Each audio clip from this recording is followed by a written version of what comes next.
Hey everybody, what you're about to see right now, this is the situation and this is what is happening in Kenya. And I know some of the footage are not good to watch, but it's very important for you guys to see what is happening. I will say this, man. I know I don't really want to confess this, but the truth is there's a chaos in Kenya.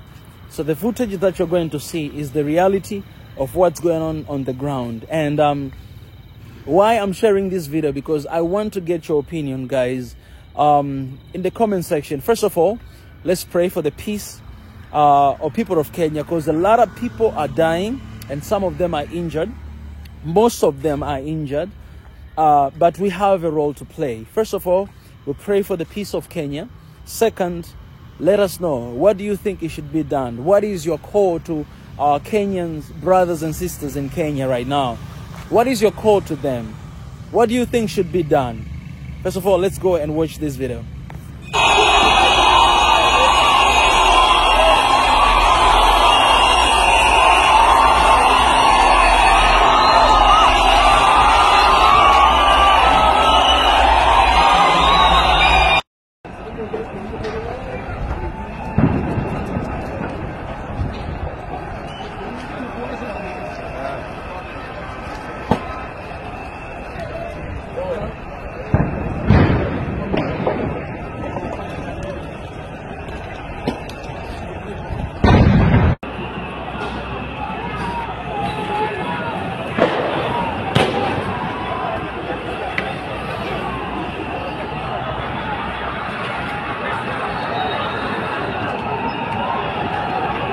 What?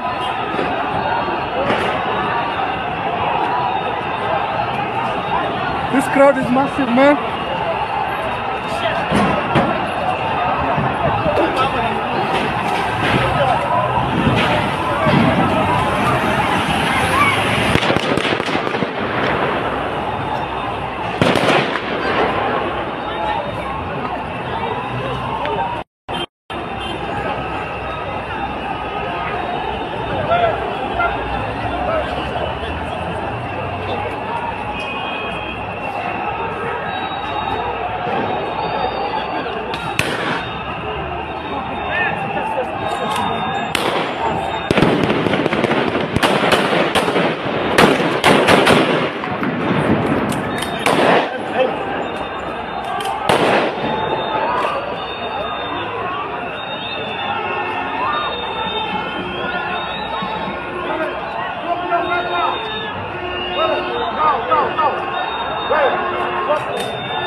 Go just tear gas that matatu. Nairobi CBD along.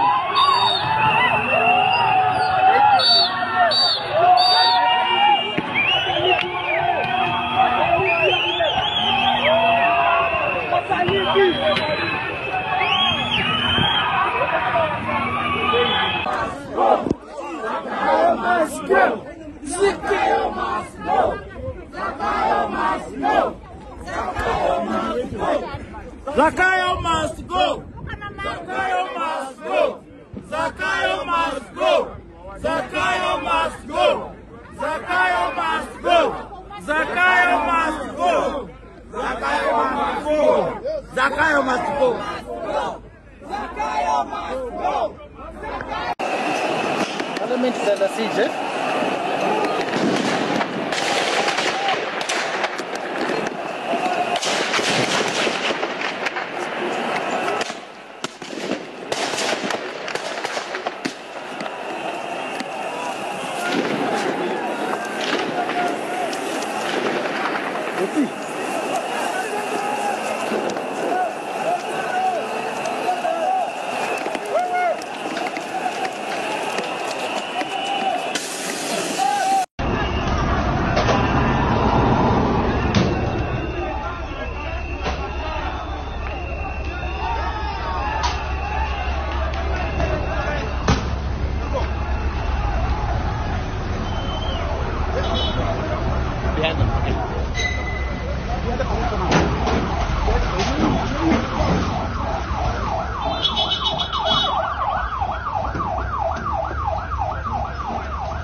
Tunajitibu!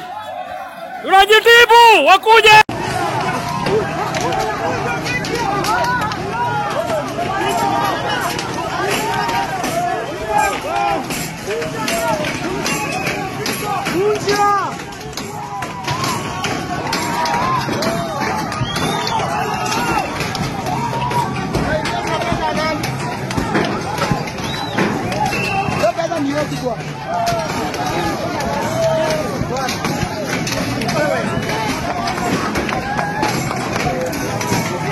Pasua yote.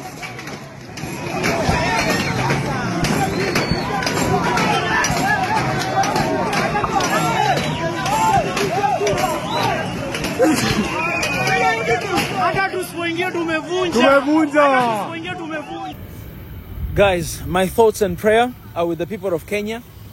And wherever you're watching this video, I would love to encourage you guys, take a moment to pray for Kenya, because what is happening, people are dying. And no matter which side you're on, but when violence involved, when there's involvement of violence, and when our people are dying, it's not something to entertain, it's not something to stay silent. So I want to call upon all the people of Africa to really stand and to really speak against this. And hopefully the leaders are going to listen and actually do something about this, because we as a youth, we just want to see difference, we want to see change. We have no other agenda.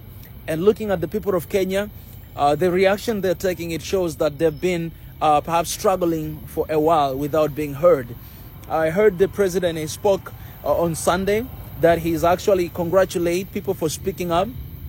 But I think because nothing has been done, that's why we see what is happening right now. So my call to the people of Africa, let's pray for this situation. But most importantly, let's continue to ask for peace.